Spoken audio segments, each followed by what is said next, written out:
Sahabat, 10 Muharram disebut juga sebagai hari Ashura, atau dalam bahasa berarti hari ke-10. Sebagaimana hari Tasu'a, hari ke-9, berasal dari bahasa Arab. Dan pada tanggal 10 Muharram ini bisa dikatakan hari yang keramat. Kenapa hari yang keramat? Karena Allah Subhanahu wa ta'ala dari awal mula penciptaan alam semesta ini, Allah mengistimewakan tanggal 10 Muharram ini. Banyak kejadian-kejadian yang agung dan luar biasa yang menunjukkan tentang keagungan dan kemahahebatan Allah Subhanahu wa ta'ala. Allah takdirkan terjadi pada tanggal 10 Muharram. Di antaranya Nabiullah Adam alaihissalam, beliau diterima taubatnya pada tanggal 10 Muharram, pada hari Ashura.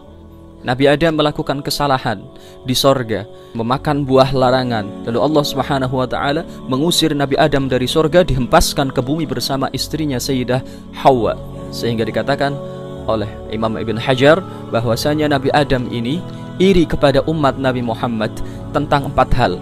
Yang pertama, kata Nabi Adam, aku iri kepada umat Nabi Muhammad karena ketika aku melakukan satu kesalahan, yang tadinya aku di sorga, Allah usir aku, dihempaskan ke dunia yang fana. Sedangkan umat Nabi Muhammad melakukan banyak sekali kesalahan, akan tetapi mereka yang di dunia, dan jika mereka tetap beriman hingga meninggal, maka mereka akan dimasukkan oleh Allah ke dalam surga. Mereka melakukan kesalahan di dunia, dan Allah akan masukkan mereka ke dalam surga. Yang kedua, aku, kata Nabi Adam, melakukan satu kesalahan, Allah langsung pisahkan aku dengan istriku selama berpuluh-puluh tahun. Dikatakan sampai 40 tahun. Sedangkan umat Nabi Muhammad berkali-kali mereka melakukan kesalahan, tapi mereka tidak dipisahkan oleh Allah dari keluarga-keluarga mereka dan orang-orang yang mereka cintai. Yang ketiga, aku melakukan satu kesalahan, Allah buka auratku sehingga auratku kelihatan, aku malu. Sedangkan umat Nabi Muhammad, mereka berkali-kali siang dan malam melakukan dosa dalam keadaan telanjang, akan tetapi Allah masih tutup mereka dengan pakaian-pakaian mereka. Dan yang keempat, berpuluh-puluh tahun aku minta taubat kepada Allah, minta ampun kepada Allah, tidak dijawab dan tidak didengarkan permintaan taubatku oleh Allah, kecuali ketika aku berada di kota Mekah. Itu pun karena aku membawa nama Nabi Muhammad dalam pertaubatanku. Sedangkan umat Nabi Muhammad, mereka kapanpun, dimanapun ingin bertobat kepada Allah, selama nyawa belum sampai ke tenggorokan, Allah akan mengampuni mereka. Maka inilah beberapa sebab yang menjadikan Nabi Adam iri dengan umatnya Nabi Muhammad, dengan keistimewaan yang Allah berikan kepada umatnya Nabi Muhammad. Dan Nabi Adam ini ketika bertaubat kepada Allah selama berpuluh-puluh tahun tidak diterimanya ketika beliau berada di kota Mekah karena sebab membawa nama Nabi Muhammad dalam pertaubatannya, berkata, Ya Rabb, bihaqqi Muhammad, bijahi Muhammad, ighfir dhanbi wa tub aliyya. Wahai Allah, wahai Tuhanku, dengan kemuliaan nama Muhammad, dengan kemuliaan Nabi Muhammad, aku mohon ampuni dosaku dan terimalah taubatku. Lalu tiba-tiba Allah Subhanahu wa ta'ala menjawab doanya Nabi Adam alaihissalam. Ya Adam, kaifa arafta Muhammad walam akhluqhu? Wahai Adam, dari mana kau tahu Muhammad padahal aku belum menciptakannya, aku belum mewujudkannya? Dijawab oleh Nabi Adam, Ya Rabbi, innaka lamma khalaqtani farafa'tu ra'si wa ra'aitu ala qawa'imil arsh maktubun la ilaha illallah Muhammadur Rasulullah. Wahai Allah, wahai Tuhanku, sesungguhnya ketika engkau ciptakan aku di surga dan aku bangkit, aku angkat kepalaku, aku melihat di tiang-tiang arsh tertulis kalimat La ilaha illallah Muhammadur Rasulullah. Maka dari situ aku faham, tidaklah nama yang disandingkan dengan namamu kecuali nama itu sangat spesial bagimu. Tidaklah nama seorang makhluk yang disandingkan dengan nama Sang Khalik kecuali makhluk itu sangat luar biasa mulia di sisi Sang Khalik. Maka aku coba bawa nama itu dalam pertaubatanku, berharap engkau akan mendengarkan taubatku dan menerima permintaan ampunku. Maka dikatakan oleh Allah, wahai Adam, karena engkau telah membawa nama Muhammad dalam pertaubatanmu, maka aku ampuni engkau. Dan diterimanya taubat Nabi Adam ini terjadi pada tanggal 10 Muharram atau hari Ashura. Kemudian kejadian berikutnya adalah diangkatnya Nabiullah Idris alaihissalam ke tempat yang sangat tinggi, ke langit oleh Allah Subhanahu wa taala. Kejadian ini terjadi pada hari Asyura. Kemudian Nabiullah Nuh alaihissalam diselamatkan dari banjir bersama umatnya. Itu terjadi pada tanggal 10 Muharram. Kita tahu semuanya ketika Nabi Nuh berdakwah selama 950 tahun, umatnya tidak malah mendekat kepada Allah, justru semakin jauh. Maka Nabi Nuh berkata, berdoa kepada Allah Subhanahu wa taala, "Ya Rabb, la tadhar 'alal ardi minal kafirin dayyara." Habiskan semua ya Allah. Maka terjadilah banjir yang luar biasa. Sedangkan Nabi Nuh sudah diperintahkan oleh Allah untuk membuat bahtera, kapal yang sangat besar, untuk menyelamatkan umatnya yang hanya segelintir orang saja, dan hewan-hewan sepasang-sepasang yang pada zaman itu agar tidak punah. Maka ketika air itu mulai meninggi dan menenggelamkan seluruh permukaan bumi, tidak ada satu daratan pun tersisa di muka bumi ini pada zaman itu. Semuanya musnah, yang hidup hanya yang ada di dalam kapalnya Nabi Nuh. Selama berpuluh-puluh hari, selama jangka waktu yang sangat lama, terombang-ambing di atas lautan tanpa daratan. Dan Allah selamatkan kapal beserta penghuninya itu pada tanggal 10 Muharram, hari Asyura. Kemudian Nabi Ibrahim alaihissalam dikatakan bahwa beliau dilahirkan pada tanggal 10 Muharram, hari Asyura. Dan beliau diangkat menjadi Khalilur Rahman, kekasih Allah, itu pada tanggal 10 Muharram juga. Dan beliau diselamatkan dari apinya Namrud yang sangat luar biasa besar itu pada tanggal 10 Muharram. Saat itu Nabi Ibrahim masih muda. Raja Namrud dan masyarakatnya ini sedang ingin melakukan hari raya mereka. Mereka keluar dari kerajaan untuk merayakan hari raya mereka, sedangkan Nabi Ibrahim tidak ikut merayakan hari raya mereka. Beliau malah masuk ke dalam kuil yang berisi patung-patung sesembahannya Namrud dan masyarakatnya. Beliau bawa kapak dan beliau hancurkan semua patung-patung itu. Beliau sisahkan satu patung paling besar dan dikalungkan kapak itu di leher patung itu. Sehingga ketika Namrud kembali beserta orang-orangnya melihat Tuhan-Tuhannya hancur, maka dia marah dan menanyakan siapa yang melakukan ini semua. Informan mengatakan, "Fatan yuqalu lahu Ibrahim." Ada seorang pemuda namanya Ibrahim. Siapa lagi kalau bukan dia? Maka dipanggil Nabi Ibrahim, ditanya oleh Namrud, "Kamu yang melakukan ini semua?" Dikatakan oleh Nabi Ibrahim, "Bal fa'alahu kabiruhum hadza." Loh, kapaknya ada di mana? Itu loh, kapaknya ada di yang paling besar. Yang melakukan ya yang paling besar itu. Maka Namrud mengatakan, "Dasar bodoh kamu. Mana mungkin patung yang gak bisa apa-apa itu menghancurkan patung-patung yang lain? Pikiran kamu di mana?" Lalu dibalik oleh Nabi Ibrahim, "Kamu yang bodoh, kalian semua yang bodoh. Sudah tahu patung-patung ini gak bisa apa-apa, malah kalian sembah." Maka Namrud marah. Kemudian dikumpulkan kayu bakar yang sangat banyak hanya untuk membakar satu orang saja, Nabiullah Ibrahim alaihissalam. Lalu ketika beliau diikat dan ditaruh di sebuah alat yang namanya manjanik untuk dilemparkan beliau ke dalam api itu, Nabi Ibrahim tenang. Para malaikat yang gusar, resah, gelisah ingin menyelamatkan Nabi Ibrahim. Karena ketika seseorang dicintai oleh Allah, malaikat pun ikut mencintai dia. Sedangkan Nabi Ibrahim adalah Khalilullah, kekasihnya Allah. Tidak heran para malaikat mencintai Nabi Ibrahim. Tidak rela sesuatu yang buruk terjadi pada Nabi Ibrahim. Ketika Nabi Ibrahim hendak dilempar, para malaikat menahan manjanik tersebut sehingga orang-orangnya Namrud tidak bisa melepas manjanik itu, sehingga mereka kebingungan. Dan pada saat itu iblis yang menjelma dan masuk di antara gerombolan-gerombolan Namrud, dia bisa melihat malaikat. Iblis bisa melihat malaikat, bahwasanya manjaniknya ditahan oleh para malaikat. Lalu iblis menyarankan kepada orang-orang untuk membawakan wanita-wanita dalam keadaan telanjang agar malaikat-malaikat ini pergi. Maka dibawakanlah wanita-wanita itu sehingga malaikat ini pergi dan manjanik bisa dilontarkan. Dan pada saat itu malaikat resah dengan keadaan Nabi Ibrahim, khawatir. Mereka berkata kepada malaikat Jibril agar malaikat Jibril menghadap kepada Allah Subhanahu wa taala. Kemudian Allah Subhanahu wa taala berfirman, "Wahai Jibril, turun kau kepada Ibrahim, kalau dia meminta bantuanmu maka tolong. Wa illa faturni wa khalili." Tapi kalau nggak meminta pertolonganmu, udah, itu urusan saya dengan kekasih saya, kata Allah Subhanahu wa ta'ala. Maka malaikat Jibril datang kepada Nabi Ibrahim. Wahai Nabi Ibrahim, apakah engkau butuh bantuanku? Nabi Ibrahim berkata, kalau sama kamu, aku nggak butuh. Tapi kalau sama Allah, aku selalu butuh. Hasbunallah wa ni'mal wakil, ni'mal maula wa ni'man nasir. Cukup bagiku Allah sebagai penolong, dan Allah sebagai pelindung, dan Allah yang menanggung semuanya. Makanya ketika 10 Muharram disunnahkan untuk membaca kalimat ini sebanyak-banyaknya. Hasbunallah wa ni'mal wakil, ni'mal maula wa ni'man nasir. Maka sebagaimana perintah Allah, Nabi Ibrahim tidak meminta pertolongan, malaikat Jibril pun pergi. Ketika Nabi Ibrahim dilempar ke api tadi, Allah Subhanahu wa ta'ala berfirman kepada api, karena api ini adalah makhluk Allah. Semua yang ada di alam semesta adalah makhluk Allah, tunduk dan patuh dengan perintah Allah.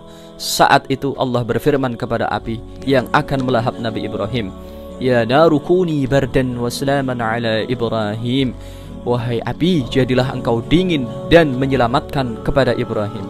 Maka pada saat itu api yang sifat alaminya panas dan membakar tidak menjadi panas dan tidak membakar kepada Nabi Ibrahim. Yang terbakar hanya tali yang mengikat tangan beliau. Dan kata ulama, saking takutnya api di seluruh muka bumi, takut kalau mereka yang ternyata diperintah oleh Allah untuk menjadi dingin, semua api di alam semesta ini pada saat itu menjadi dingin. Li'idhami haibatillah, karena saking takutnya mereka dengan perintah Allah yang sangat agung ini. Dan kejadian ini terjadi pada tanggal 10 Muharram, hari Ashura. Kejadian Nabi Musa membelah lautan. Ketika Nabi Musa beserta Bani Israel lari dari kejaran Fir'aun, di depan laut, di belakang Fir'aun, Bani Israel berkata kepada Nabi Musa, hei Musa, ini gara-gara kamu yang mengajak kami pergi meninggalkan Mesir, sehingga Fir'aun sekarang mengejar untuk membunuh kami. Sekarang kita terjebak, kita terpojok di depan laut, di belakang Fir'aun. Ayo Musa, tanggung jawab kamu. Umatnya merongrong nabinya. Jadi memang seperti itu Bani Israel sejak dulu kala. Maka tidak heran kalau sekarang ya seperti yang kita lihat bangsa Israel itu. Maka Nabi Musa mengatakan kepada Bani Israel ini, kalla inna ma'iya rabbi sayahdin. Gak, kita gak akan celaka. Allah bersamaku dan Allah akan memberiku petunjuk. Lalu Allah Subhanahu wa ta'ala memberikan wahyu kepada Nabi Musa, anidrib bi'asakal bahr.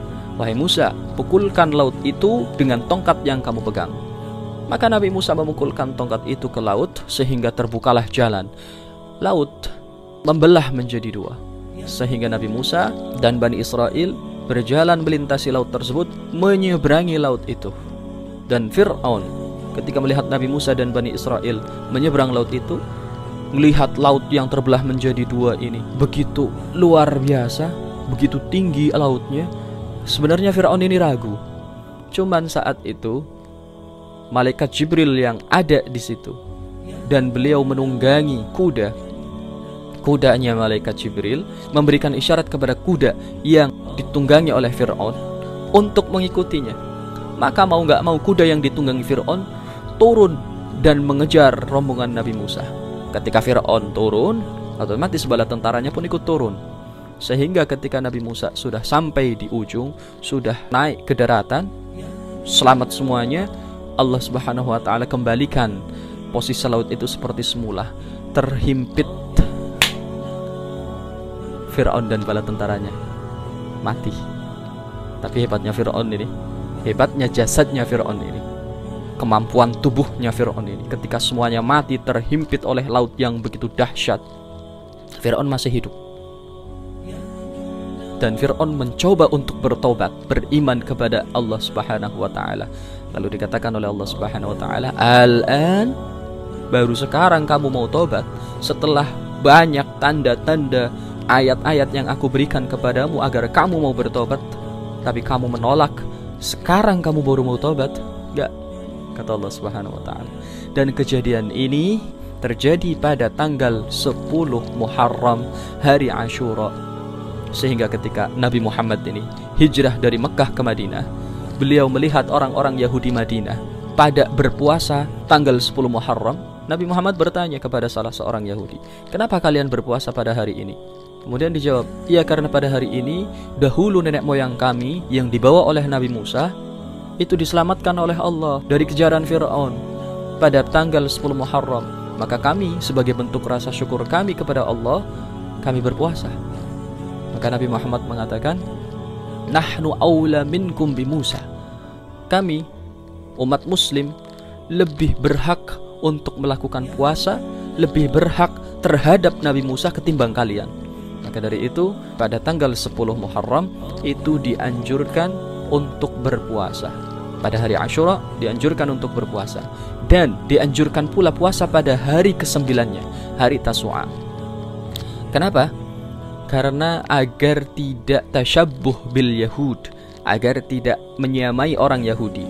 Orang Yahudi mereka berpuasa pada tanggal 10 Muharram, sedangkan orang Islam 10 Muharram ditambah tanggal 9-nya, atau kalau mau ditambah tanggal 11-nya. Yang penting jangan sendirian 10 Muharram itu, karena nanti akan sama dengan orang-orang Yahudi. Kemudian hal luar biasa yang terjadi pada tanggal 10 Muharram adalah dikembalikannya kerajaan Nabi Sulaiman kepada beliau. Kita tahu Nabi Sulaiman adalah seorang nabi yang juga sekaligus seorang raja yang dikatakan oleh Rasulullah rajanya dunia pada saat itu. Bahkan tidak ada kerajaan yang sangat besar di muka bumi ini seperti besarnya kerajaan Nabi Sulaiman. Kenapa? Karena Nabi Sulaiman ini rakyat yang dipimpinnya, yang dikuasainya bukan hanya dari bangsa manusia, akan tetapi manusia, jin, hewan berada di bawah kendali kekuasaan beliau. Makanya dikatakan Nabi Sulaiman kerajaannya adalah kerajaan paling besar di muka bumi, dan tidak akan ada kerajaan yang bisa menyaingi kerajaannya Nabi Sulaiman alaihissalam.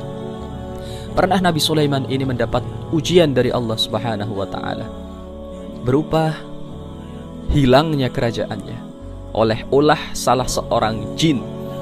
Diceritakan oleh Imam Ibn Katsir dalam tafsirnya bahwasanya Nabi Sulaiman itu punya cincin, Khatum Sulaiman, cincinnya Nabi Sulaiman, yang karena sebab cincin ini Allah berikan kekuasaan kepada Nabi Sulaiman untuk mengatur dan menundukkan semuanya itu. Nah, ketika Nabi Sulaiman itu hendak masuk ke dalam kamar mandi, karena cincin ini ada lafaz jalalahnya, lafaz mulianya, lafaz Allah, maka tidak boleh cincin itu masuk ke dalam kamar mandi. Beliau lepas dan beliau titipkan kepada salah seorang jariyahnya, budak perempuannya. Maka ketika Nabi Sulaiman masuk ke dalam kamar mandi, ada Nabi Sulaiman yang keluar dari kamar mandi yang tidak lain dia adalah jelmaan jin, dan meminta khatam Nabi Sulaiman tadi, cincinnya. Ya jelas dikasihkan, karena jariyah ini mengira kalau yang ada di hadapannya ini adalah Nabi Sulaiman. Dikasihkan cincin itu, maka cincinnya dipakai oleh jin tersebut, dan kerajaan berpindah ke tangan jin itu. Semuanya tunduk kepada jin tadi yang menyamar sebagai Nabi Sulaiman. Setelah itu Nabi Sulaiman keluar dari kamar mandi dan meminta cincinnya. Si jariyah bingung, loh tadi sudah diminta sama Sulaiman, kamu bukan Sulaiman kamu. Maka pada saat itu Nabi Sulaiman tahu, sekaranglah saatnya Allah Subhanahu wa ta'ala menurunkan ujiannya kepadaku.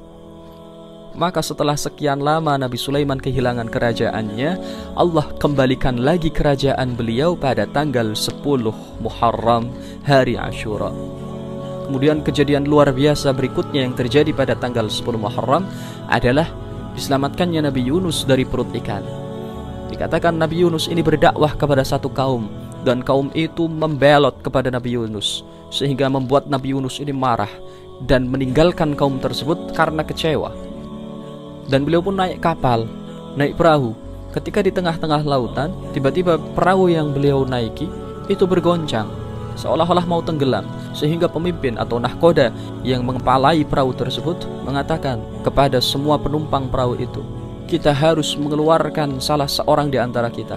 Karena pada saat itu sudah terkenal, sudah menjadi masyhur, apabila mereka, orang-orang yang di laut, kapalnya mau tenggelam, terjadi apa-apa, masalah, berarti salah satu di antara mereka ada yang sedang punya masalah dengan Allah, ada yang sedang punya masalah dengan Tuhan semesta alam.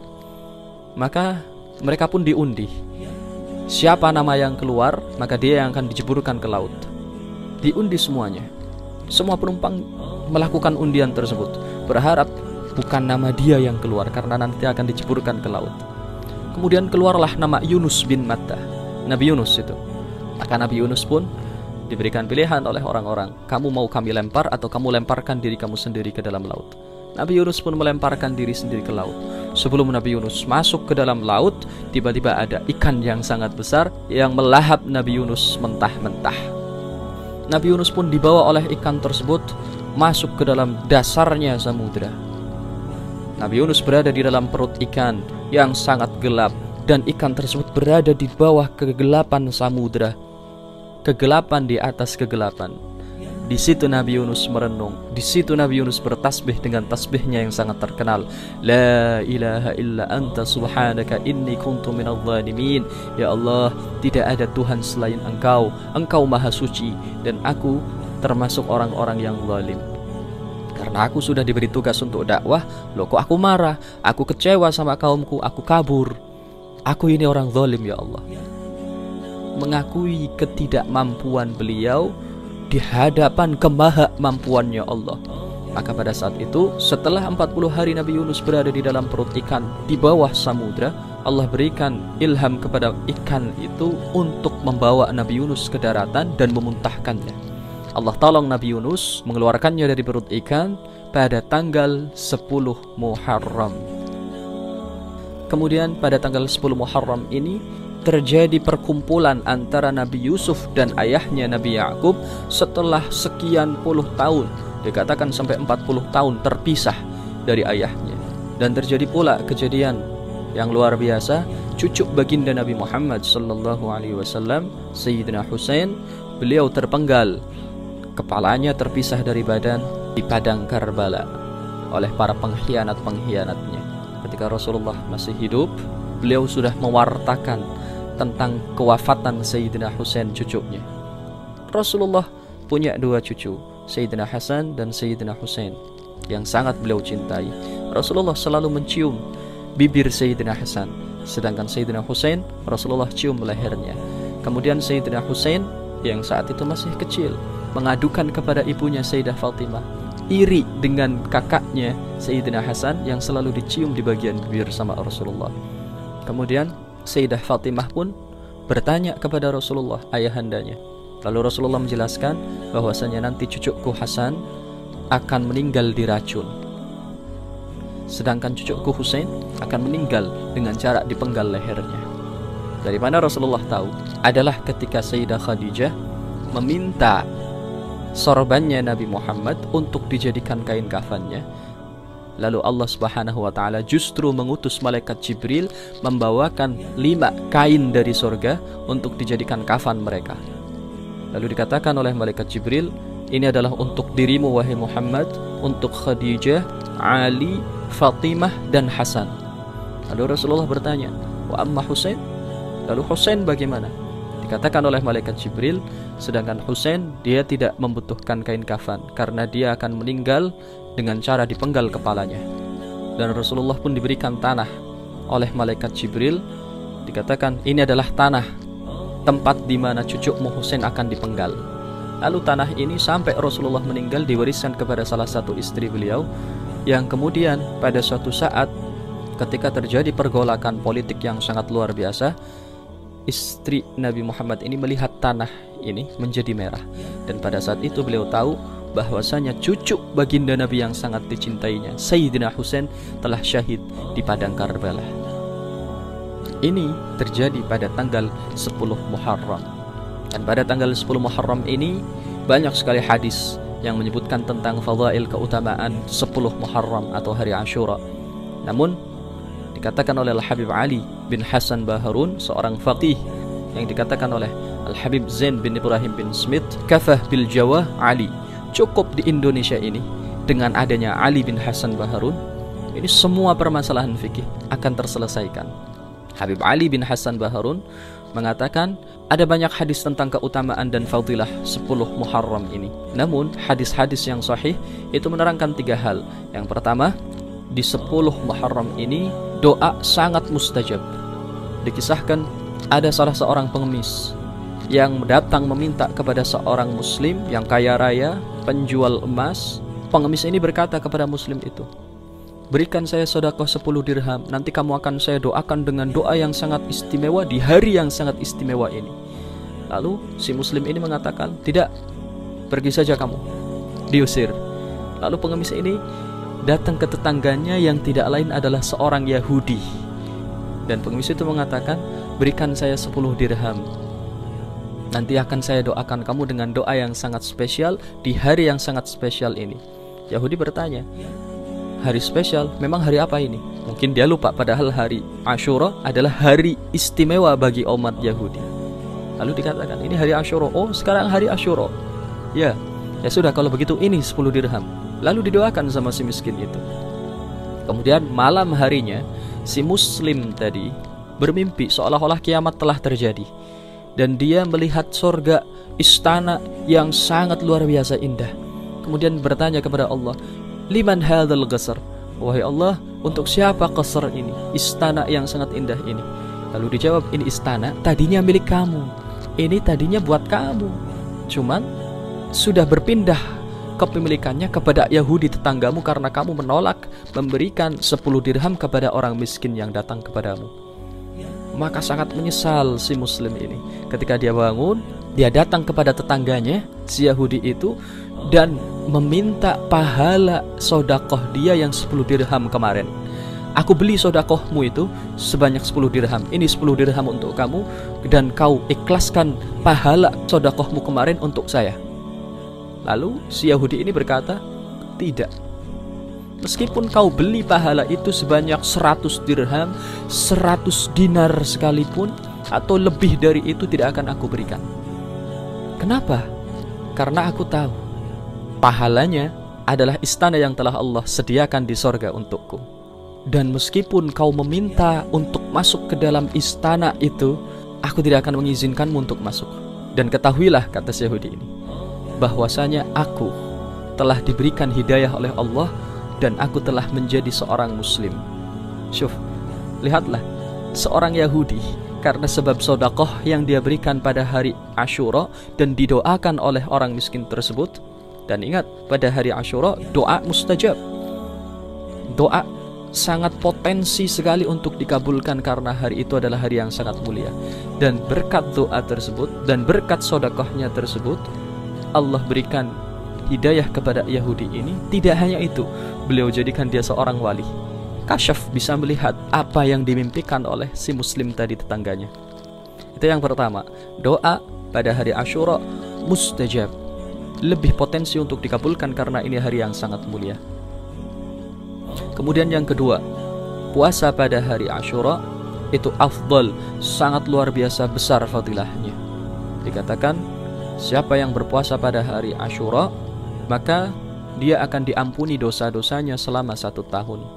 Ada salah seorang wali min auliyaillah bermimpi bertemu dengan salah seorang ulama yang telah meninggal. Ulama ini adalah temannya sendiri, meninggal dunia, dan dia ketemu di dalam mimpinya. Ditanya, "Madza fa'alallahu bik?" Apa yang kamu dapatkan setelah kamu meninggal? Dijawab, Allah mengampuni dosaku dan Allah memasukkan aku ke dalam surga. Bimanil dzalik? Dengan apa kau meraih semua itu? Dikatakan, bisawmi Asyura. Karena aku berpuasa pada hari Asyura dan Allah ampuni. Ternyata bukan hanya 1 tahun dosa yang aku lakukan, Allah ampuni seluruh dosa yang aku lakukan seumur hidupku. Kemudian yang ketiga adalah tausi'atul ayal, memberikan keluasan rizki kepada para keluarganya.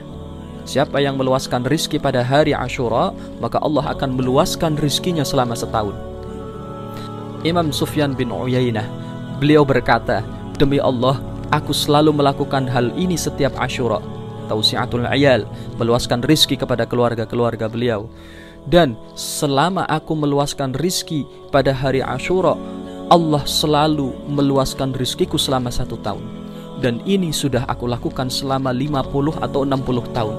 Mujarrab, siapa yang ingin rizkinya diluaskan pada tahun itu, maka luaskanlah rizki untuk keluarganya pada hari Asyura. Dan banyak doa-doa yang dibaca pada hari Asyura. Kita juga disunahkan untuk membaca Qul huwallahu ahad, Allahus samad, lam yalid walam yulad walam yakul lahu kufuwan ahad, surat Al-Ikhlas sebanyak 1000 kali.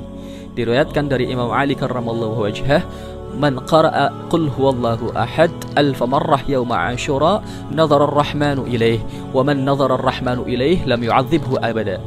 Siapa yang membaca Qul huwallahu ahad sebanyak 1000 kali pada hari Ashura, maka Sang Maha Pengasih itu akan melihat kepadanya dengan pandangan kasih sayang.